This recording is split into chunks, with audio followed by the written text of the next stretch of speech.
Hello student, तो कैसे हैं आप लोग? सब मज़े में हो? मैं डीके सर। आज स्टार्ट करते हैं अपन बीएससी फर्स्ट ईयर की फिजिक्स। सबसे पहले स्टार्ट करते हैं फर्स्ट बुक मैकेनिक्स, मतलब यांत्रिकी। मैंने इसका सिलेबस के बारे में आपको इससे पहले वाला वीडियो था उसमें सब समझा दिया था। यांत्रिकी में कितनी यूनिट है? 5 यूनिट है कोटा यूनिवर्सिटी के अंतर्गत। उसमें कौन कौन से चैप्टर है उसके बारे में सब पूरी जानकारी दे चुका हूँ मैं आपको।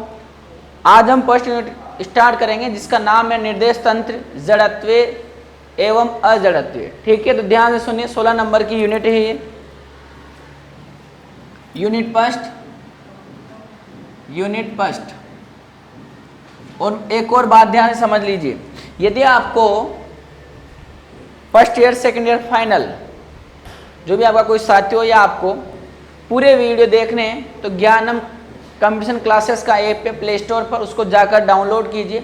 वहाँ पर आप डेमो क्लासेस को देखिए, उसके बाद आप परचेज कीजिए वहाँ की क्लासेस को। यदि आपको समझ में आती है तो वो क्लासेस आपके पूरे 1 साल तक, जब तक पेपर नहीं हो जाता तब तक आपके मोबाइल में जो ऐप है उसमें रहेगी। और पर पेपर वहाँ फीस दी गई है भैया। अभी जो वर्तमान में जो फीस है वो है 1313 रुपये पर पेपर। ठीक है, चलिए आगे बात करते हैं। अब फर्स्ट यूनिट निर्देश तंत्र, जड़त्वीय एवं अजड़त्वीय, frame of reference, inertial and non inertial. कितने नंबर की है बच्चों? ये 16 नंबर की, 16 नंबर की। ठीक है, 16 नंबर का मतलब है सेक्शन ए में 2 क्वेश्चन आएंगे, सेक्शन बी में 2 क्वेश्चन आएंगे, जिसमें से एक करना है, और सेक्शन सी में एक 10 नंबर का क्वेश्चन आएगा। ठीक है, चलिए आगे बच्चों। पहला टॉपिक आता है अपना निर्देश तंत्र। निर्देश तंत्र। अब निर्देश तंत्र क्या होता है? फिजिक्स में किसी भी कण की स्थिति या किसी भी वस्तु की स्थिति प्रदर्शित करनी हो तो उसको प्रदर्शित करने के लिए किसी अन्य वस्तु को या व्यक्ति को या किसी भी कण को हम पहले निर्देश तंत्र मानते हैं।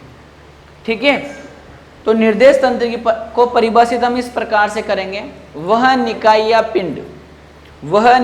या पिंड जिसके सापेक्ष कण की स्थिति को व्यक्त किया जाता है, जिसके सापेक्ष कण की स्थिति को व्यक्त किया जाता है वह कहलाता है निर्देश तंत्र। सुनिए, एक एग्जाम्पल देता हूं तुम्हें, 2 देता हूं। पहला एग्जाम्पल सुन लो। मैं निर्देश तंत्र हूं और तुम तुम्हारे घर पे बैठे हुए हो। तो मान लीजिए मेरे से आपके घर की दूरी 5 किलोमीटर है। अभी 5 किलोमीटर की दूरी पर आप बैठे हुए हो, मैं निर्देश तंत्र हूं और आपकी स्थिति में समय के साथ कोई परिवर्तन नहीं हो रहा है, तुम जहां के जहीं हो। तो मेरे सापेक्ष तुम स्थिर अवस्था में होंगे। मेरे सापेक्ष कौन सी अवस्था में हो? स्थिर अवस्था में। ठीक है, अब और सुनिए मेरी बात। कोई चंद्रमा पर कोई दूसरा व्यक्ति है, मान लीजिए कोई अंतरिक्ष में कोई व्यक्ति है जो गतिशील है, उसके सापेक्ष तुम्हें देखो मैं या तुम्हारी स्थिति के बारे में बताऊं तो उसके सापेक्ष आप गतिशील अवस्था में हो। चंद्रमा के सापेक्ष आप गतिशील अवस्था में हो, सूर्य के सापेक्ष आप गतिशील अवस्था में हो, लेकिन मेरे सापेक्ष आप स्थिर अवस्था में हो क्योंकि आप बैठे हुए हो और बीच की दूरी में समय के साथ कोई परिवर्तन नहीं हो रहा। ठीक है, अब सुनिए ध्यान से। हाँ, पृथ्वी के सापेक्ष भी आप स्थिर अवस्था में हो। ये धरती माता, इस पर यहाँ बैठे हुए हो आप, तो इसके केंद्र से आपकी दूरी में कोई परिवर्तन नहीं हो रहा, तो आप पृथ्वी के सापेक्ष स्थिर अवस्था में। जब किसी वेग से चलते हो तो आपका जो वेग है वो पृथ्वी के सापेक्ष लिया गया वेग है। पृथ्वी के सापेक्ष लिया गया वेग है। पृथ्वी को हम क्या बोलते हैं? स्थिर मानते हैं। और जब आप पृथ्वी पे चलते हो तो आपकी स्थिति में समय के साथ क्या होगा? परिवर्तन। तो हम बोलेंगे कि आप गतिशील अवस्था में हो। ठीक है, चलिए एक और उदाहरण लेते हैं। मान लीजिए आप किसी बस में बैठे हुए हो, बस में बैठे हुए हो, ये बस यहाँ से ऐसे निकलेगी और आपका साथी यहाँ पर खड़ा हुआ है एक पेड़ के पास आपका साथी खड़ा हुआ है। अब सुनना, आपका साथी और वो पेड़ पृथ्वी के सापेक्ष स्थिर अवस्था में, आपका साथी और वो पेड़ पृथ्वी के सापेक्ष स्थिर अवस्था में। लेकिन आप जिस बस में बैठे हुए हो वह बस ऐसे जो गतिशील है, वह बस पृथ्वी के सापेक्ष गतिशील अवस्था में, वह बस पृथ्वी के सापेक्ष गतिशील अवस्था में है, क्योंकि पृथ्वी के केंद्र के सापेक्ष उस बस की स्थिति में समय के साथ परिवर्तन हो रहा है। जब किसी वस्तु की स्थिति में समय के साथ परिवर्तन हो रहा हो तो हम बोलेंगे कि वह गतिशील अवस्था में। तो बस पृथ्वी के सापेक्ष गतिशील अवस्था में, और वो पेड़ और आपका साथी, जिस पेड़ के नीचे साथी खड़ा हुआ है, वो दोनों पृथ्वी के सापेक्ष स्थिर अवस्था में। अब आपका साथी बस की सहायता से ऐसे जा रहा है, उसमें बैठा हुआ है तो आगे जा रहा है। वो जो पेड़ और जो साथी था वो यहाँ है, आप तो बस में जा रहे हो, पेड़ और साथी आए, तो जैसे आप आगे निकलोगे तो आपको ऐसा महसूस होगा कि आपका साथी और वो पेड़ पीछे की ओर गति कर रहा है। आपकी जो गति थी ना उसकी विपरीत दिशा में वो लोग गति कर रहे हैं। तो आपके सापेक्ष वो कौन सी स्थिति में? गतिशील अवस्था में। तो मेरी 3 बातें सुनो। पृथ्वी के सापेक्ष आपका साथी और पेड़ स्थिर अवस्था में, पृथ्वी के सापेक्ष बस और आप जिस बस में बैठे हुए थे, बस और आप दोनों गतिशील अवस्था में हो, और आप के सापेक्ष आपका साथी या आपके साथी के सापेक्ष आप गतिशील अवस्था में, क्योंकि दोनों की स्थिति में समय के सापेक्ष क्या हो रहा है? परिवर्तन हो रहा है। और सुनिए, सूर्य के सापेक्ष पृथ्वी की स्थिति में भी समय के साथ क्या होता है? परिवर्तन। तो सूर्य के सापेक्ष पृथ्वी भी गतिशील अवस्था में। उल्टा भी बोल सकते हो। अब निर्देश तंत्र बोलते हैं हम पृथ्वी को, तो पृथ्वी के सापेक्ष सूर्य की स्थिति में परिवर्तन हो रहा है, तो पृथ्वी के सापेक्ष सूर्य भी कौन सी अवस्था में? गतिशील अवस्था। एक और बात, पहला उदाहरण दिया था जिसे मैंने कहा था कि मैं निर्देश तंत्र हूँ, आप घर पे बैठे हुए हो तो आप स्थिर अवस्था में हो, पर मैं आपकी स्थिति मेरे सापेक्ष ना लेकर, पृथ्वी के सापेक्ष ना लेकर सूर्य या चंद्रमा के सापेक्ष लूँ, तो चंद्रमा के सापेक्ष आपकी स्थिति में परिवर्तन हो रहा है तो आप गतिशील अवस्था में हो। चंद्रमा के सापेक्ष मेरी स्थिति में समय के साथ परिवर्तन हो रहा है तो मैं गतिशील अवस्था में हूँ। तो समझ में आ गया होगा दोनों अवस्थाएं, स्थिर अवस्था या गतिशील अवस्था। इनको परिभाषित करने के लिए पहले किसकी आवश्यकता होगी कि हम किसके सापेक्ष निकाल रहे हैं, किसके सापेक्ष निकाल रहे हैं। ठीक है, आप ये पढ़ते हैं कि कार का वेग इतना है, कोई व्यक्ति इतने वेग से दौड़ रहा है या उसकी चाल ही है, ये सब पृथ्वी को स्थिर मानकर पृथ्वी के सापेक्ष लिया गया वेग और पृथ्वी के सापेक्ष ली गई चाल है। ये हमेशा ध्यान रखना। लेकिन छोटी क्लासों में आप अपन ऐसा नहीं पढ़ते, हम कोई न्यूमेरिकल करते हैं तो आप पढ़ते हैं कार का वेग इतना, तो वो कार का वेग किसके सापेक्ष है बच्चों? वो पृथ्वी के सापेक्ष। ठीक है, ये क्लियर हो चुका होगा स्थिर अवस्था और गतिशील अवस्था। अब हम बात करते हैं किसकी? निर्देश तंत्र की, फ्रेम ऑफ रेफरेंस की। चलिए, निर्देश तंत्र परिभाषा हम बोले तो परिभाषा बहुत सिंपल सी है, वह निकाय या पिंड जिसके सापेक्ष किसी कण की स्थिति को प्रदर्शित किया जाता है या व्यक्त किया जाता है वो कहलाता है निर्देश तंत्र। ओके सर, लिख लीजिए, देखिए इधर, वह निकाय या पिंड, कण भी हो सकता है, कुछ भी हो सकता है, बस कुछ ना कुछ होना चाहिए। पिंड हो सकता है, बिंदु हो सकता है, कोई व्यक्ति हो सकता है, वस्तु हो सकती है। तो वह निकाय या पिंड जिसके सापेक्ष, जिसके सापेक्ष, इधर देखिए, कण की स्थिति पोजीशन को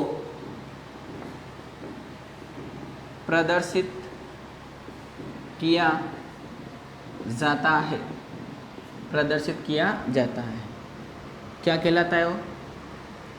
उसे निर्देश तंत्र कहते हैं। अब आगे पढ़ोगे बेलनाकार निर्देश तंत्र, कार्तीय निर्देश तंत्र और गोलीय निर्देश तंत्र। तो सबसे सरलतम जिसको हम आसानी से प्राप्त कर सकते हैं, जिसके सापेक्ष आसानी से किसी वस्तु की स्थिति को बता सकते हैं, सबसे सरलतम निर्देश तंत्र होता है कार्तीय निर्देश तंत्र। कौन सा? कार्तीय निर्देश तंत्र। कार्तीय निर्देश तंत्र में 3 अक्षें होती है, एक्स, वाई, जेड, तीनों एक दूसरे के लंबवत होती है। जेड यहाँ, ये यहाँ है, बोर्ड के तल के लंबवत बाहर की ओर। जब आप पेज में बनाओगे तो एक्स, वाई और ये जेड यहाँ होगा, तो इसके लंबवत ये है और इसके लंबवत, तीनों लंबवत होती है और तीनों अक्षों का कटान बिंदु कहलाता है बच्चों मूल बिंदु। क्या कहलाएगा? ये मूल बिंदु होगा ओ। ठीक है, चलिए तो स्टार लगाकर लिखिए, आप लिखिए, कणों या पिंडों की स्थिति को व्यक्त करने के लिए, कणों या पिंडों की स्थिति को व्यक्त करने के लिए, कणों या पिंडों की स्थिति को व्यक्त करने के लिए व्यक्त करने के लिए ऐसा निर्देश तंत्र होना चाहिए, ऐसा निर्देश तंत्र होना चाहिए, ऐसा निर्देश तंत्र होना चाहिए जो सर्वमान्य हो, जो सर्वमान्य हो तथा जो सर्वमान्य हो तथा जिसे आसानी से तथा जिसे आसानी से प्राप्त किया जा सके, तथा जिसे आसानी से प्राप्त किया जा सके, जिसे आसानी से प्राप्त किया जा सके। लिख लिया बच्चों, आगे लिखिए। ऐसा सरलतम निर्देश तंत्र, ऐसा सरलतम निर्देश तंत्र कार्तीय निर्देश तंत्र होता है। ऐसा सरलतम निर्देश तंत्र कार्तीय निर्देश तंत्र होता है, कार्तीय निर्देश तंत्र होता है। कौन सा निर्देश तंत्र होता है बच्चों? कार्तीय निर्देश तंत्र होता है। सबसे सरलतम निर्देश तंत्र कौन सा होगा? कार्तीय निर्देश तंत्र होगा। कार्तीय निर्देश तंत्र में बच्चों 3 लंबवत अक्षें होती हैं, एक्स अक्ष, वाई अक्ष और जेड अक्ष। 3 एक्स अक्ष, वाई अक्ष और जेड अक्ष, तीनों अक्षों का कटान बिंदु कहलाता है मूल बिंदु। और किसी भी कण की स्थिति को दर्शाना हो तो मूल बिंदु से दूरी लेते हैं, मूल बिंदु से क्या लेते हैं? दूरी। चलिए स्टार लगाकर लिखिए। कार्तीय निर्देश तंत्र 2 प्रकार का होता है। स्टार लगा के लिखिए। कार्तीय निर्देश तंत्र 2 प्रकार का होता है। सुनिए, कार्तीय निर्देश तंत्र 2 प्रकार का होता है। कार्तीय निर्देश तंत्र 2 प्रकार का होता है।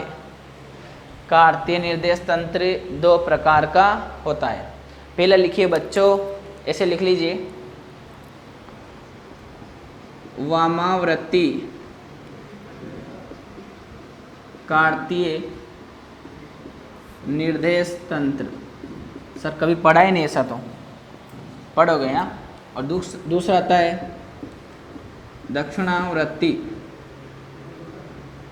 दक्षिणावर्ती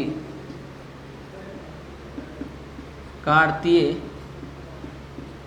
निर्देश तंत्र। चलो बच्चों, कौन कौन से होते हैं ध्यान से सुनिए। ये तो होता है ये वाला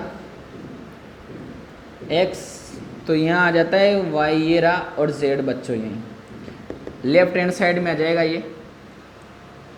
तो ये तो होता है वामावर्ती, और ये होता है दक्षिणावर्ती, x, y और z। ये बोर्ड के तल के कहाँ है? बाहर। ये मूल बिंदु, ओरिजिन पॉइंट, ये मूल बिंदु। दोनों को बना लीजिए बच्चों फटाफट।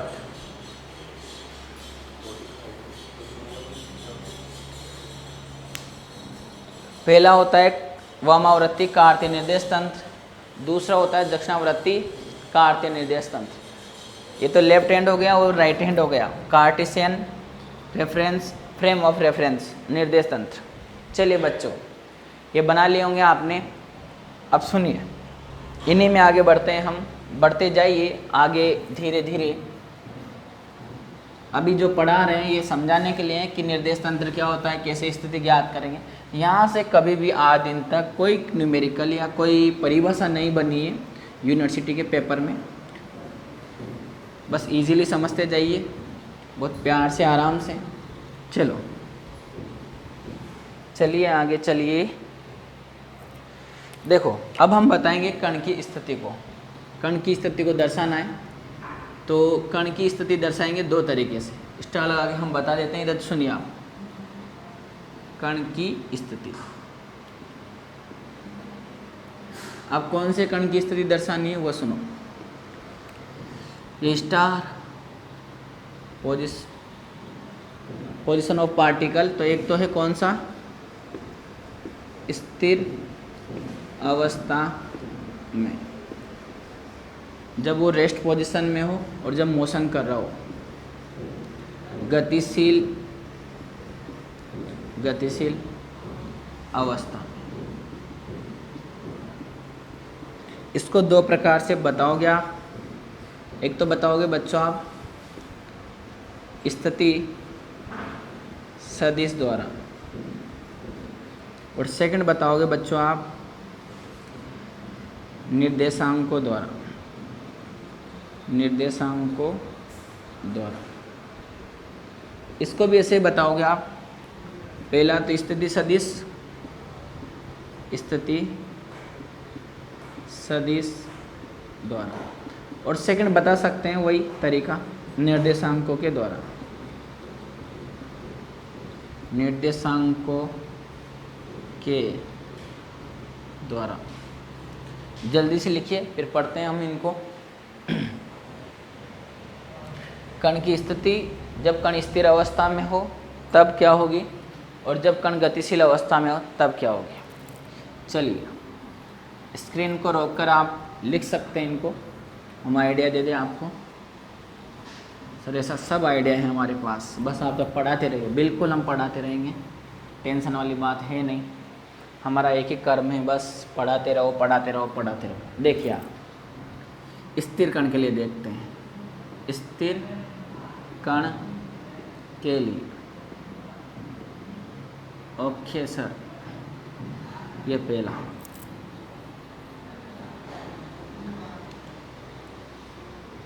इसमें पहला कौन सा आएगा, ये लिख देते हैं स्थिति सदिश द्वारा। कैसे, मान लीजिए ये निर्देश तंत्र x y z, ये ओ रहा और ये बिंदु P x, y, z। Okay sir, तो यहाँ से मैं एक स्थिति सदिश लूँगा जिसका प्रारंभिक बिंदु तो मूल बिंदु पर होगा, जिसका अंतिम बिंदु कहाँ पर होगा, P बिंदु पर। तो स्थिति सदिश क्या है वो सुनो, स्थिति सदिश OP वेक्टर बराबर, इसी को नाम देंगे हम बच्चों क्या सर, R वेक्टर। और ये कितना होगा, ये होगा x i cap y j cap और ये z k के। अब यदि हम परिमाण की बात करें तो R वेक्टर का मापांक बराबर R बराबर root x square plus y square plus z square. आ गया सर, ओके सर। सेकंड क्या आएगा सर, निर्देशांकों के द्वारा, निर्देशांकों के द्वारा। अब इसमें लंब डालते हैं हम। यदि आपको सुनना, ये द्विविमीय की बात करूँ, त्रिविमीय तो मैं तो तल पे डालते हैं और द्विविमीय पर अक्षों पर डालते हैं। ये रहा बिंदु P, इसके निर्देशांक x, y। तो ये वाली वैल्यू तो किसके बच्चों, y की, और ये वाली वैल्यू किसकी, x की। पक्का सर, ओके। तो बिंदु P के निर्देशांक क्या है बच्चों, बिंदु P के निर्देशांक है x, y। x कैसे निकालोगे, x क्या होती है, y अक्ष पर डाले गए लंब की लंबाई। टेक्निकल टीम में देख ले कि ये आ रहा है नहीं आ रहा। और y क्या आएगा, x अक्ष पर डाले गए लंब की लंबाई। सर 3D में तल पे डालेंगे भैया, तल होगा वहाँ पर। जैसे x को ज्ञात करना हो तो y z तल पर लंब डालते हैं, y को ज्ञात करना हो तो x z तल पर लंब डालते हैं, और z को ज्ञात करना हो तो x y तल पर लंब डालते हैं। ठीक है, ऐसी चर्चा करेंगे 3D वाले की, आगे आएगा ये। तो यहाँ तक तो लिख लीजिए आप, फटाफट जल्दी से जल्दी लिखिए सर, टाइम निकलता जा रहा है, जल्दी से जल्दी लिखिए। और आप डेली के डेली पढ़ते रहे, वीडियो को देखते रहे, 1 बार 2 बार 3 बार। YouTube चैनल पर कुछ ही वीडियो मिलेगी आपको, बाकी सारी की सारी वीडियो आपको जो हमारा ऐप है ज्ञानम कंप्यूटर क्लासेस ऐप, उस पर मिलेगी। ठीक है, तो उसको आप परचेज कीजिए। क्या कीजिए, परचेज कीजिए। ज़्यादा वो नहीं है सर, उसका बहुत सस्ता है, ऑफलाइन की तुलना में तो बहुत सस्ता है। चलिए यहाँ तक लिख लिया होगा, स्थिर कण के लिए स्थिति सदिश द्वारा, निर्देशांकों के द्वारा। चलिए आगे बढ़ते हैं।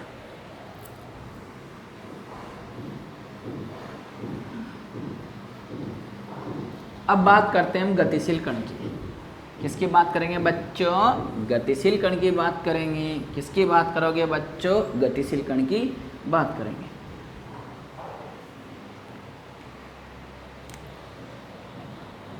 चलिए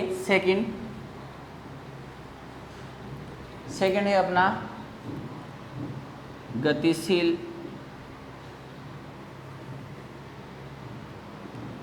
कण के लिए। अब सुनिए,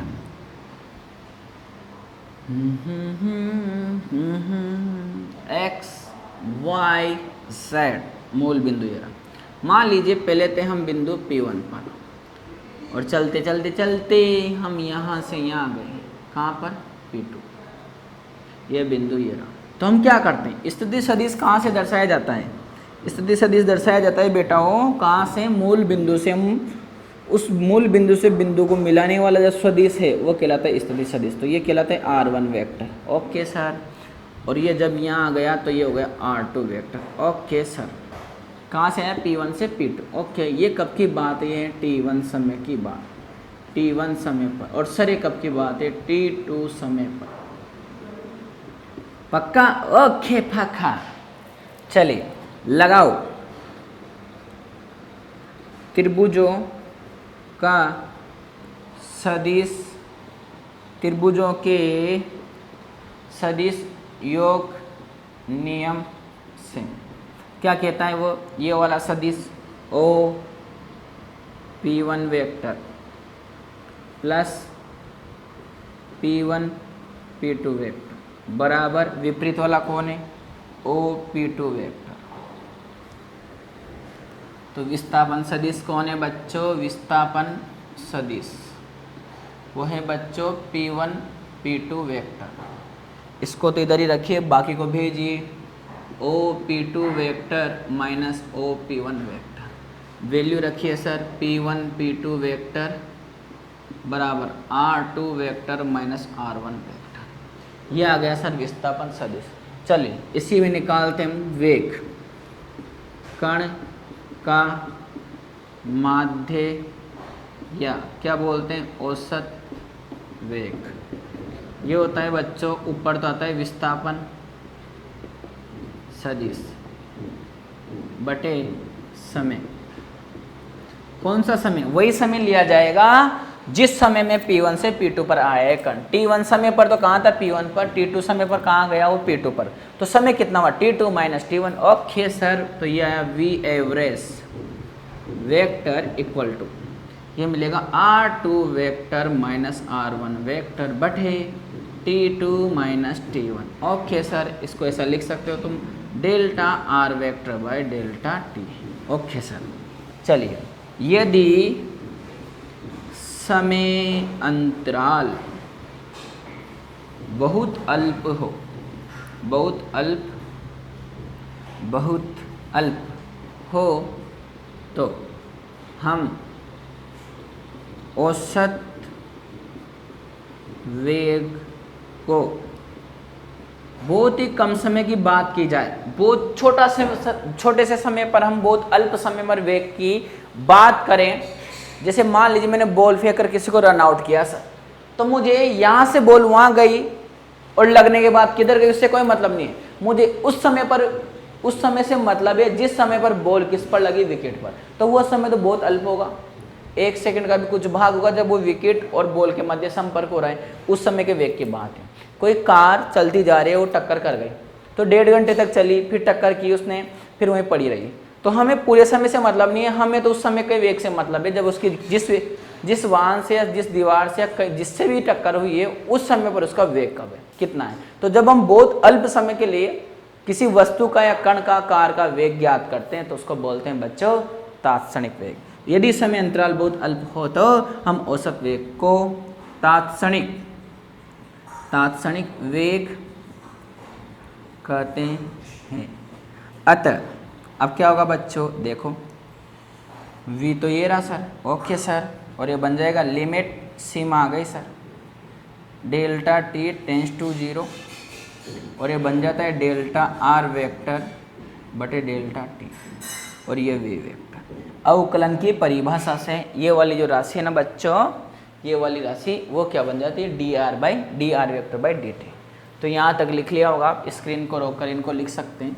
बिल्कुल आपके समझ में भी आ रहा होगा, नहीं आ रहा हो तो बिल्कुल आप कमेंट्स कीजिए, या हमारे नंबर है 8875277332 पर आप मैसेज करके पूछ सकते हैं। और हम आपको बीएससी के जिस पार्ट के आप स्टूडेंट हैं, 11-12 के जिस पार्ट के स्टूडेंट हैं, बिल्कुल अब हम उसको ऐड कर लेंगे और वहाँ पर आप प्रॉब्लम शेयर कर सकते हो।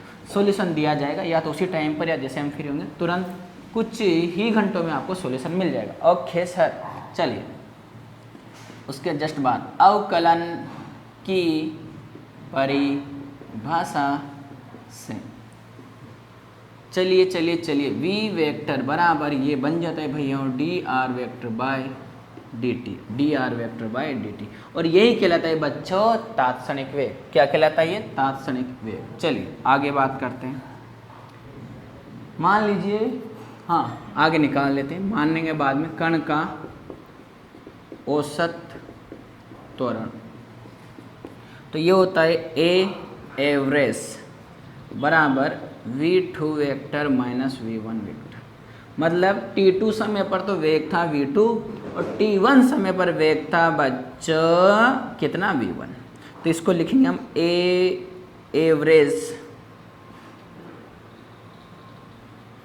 Average delta v vector by delta t। पक्का सर, पक्का। फिर इसी लाइन को लिखना पड़ेगा, कौन सी लाइन को, ये लाइन जो यहाँ लिखी हम, यदि समय अंतराल बहुत अल्प हो। इससे तो तात्क्षणिक वेग त्वरण निकलेगा, कौन सा, सॉरी औसत त्वरण निकलेगा। आ गया सर, बात करते हैं। यदि समय अंतराल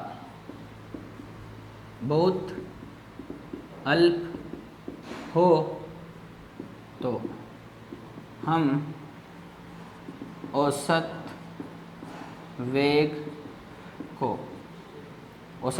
को ही, यहाँ का ही कहाँ गया, कोरोना, इधर आओ वापिस, तात्क्षणिक वेग कहते हैं। क्या बन जाएगा बच्चों, ए वेक्टर बराबर सीमा डेल्टा टी टेंस टू 0 और ये delta we vector by delta T. जब आपने स्टार्टिंग में अवकलन पढ़ा होगा तो एक कर्व बनाया होगा, उस पर दो बिंदु लिए होंगे x1 y1 और x2 y2, ऐसे कर्व बनाया होगा x y और ऐसे चले होंगे। तो इसमें परिवर्तन की दर निकाली होगी तो वो बच्चाओं ऐसे आई होगी। वहीं से बनती है अपनी अवकलन की परिभाषा। अवकलन की परिभाषा से तो ए वेक्टर बराबर ये बनेगा बच्चों d v vector by d t. Okay sir, चलिए वेग में समय के साथ परिवर्तन करूं, वेग में किसके सापेक्ष, समय के साथ परिवर्तन करूं तो कहलाता है त्वरण। और चूंकि v वेक्टर बराबर होता है बच्चों, v वेक्टर बराबर होता है d r vector by d t, d r vector by d t, तो ये बन गया बच्चों ए वेक्टर बराबर डी बाई डी टी और ये d r vector by d t. तो ये मिलेगा ए वेक्टर बराबर d two r vector by d t square, और इसी को लिखोगे आप d v vector by d t. मतलब कहने का ये है सर कि यदि मैं स्थिति सदिश का या विस्थापन सदिश का समय के सापेक्ष 2 बार अवकलन करूं तो मुझे त्वरण मिलेगा, या वेग का 1 बार समय के सापेक्ष अवकलन करूं तब भी मुझे क्या मिलेगा, वेग।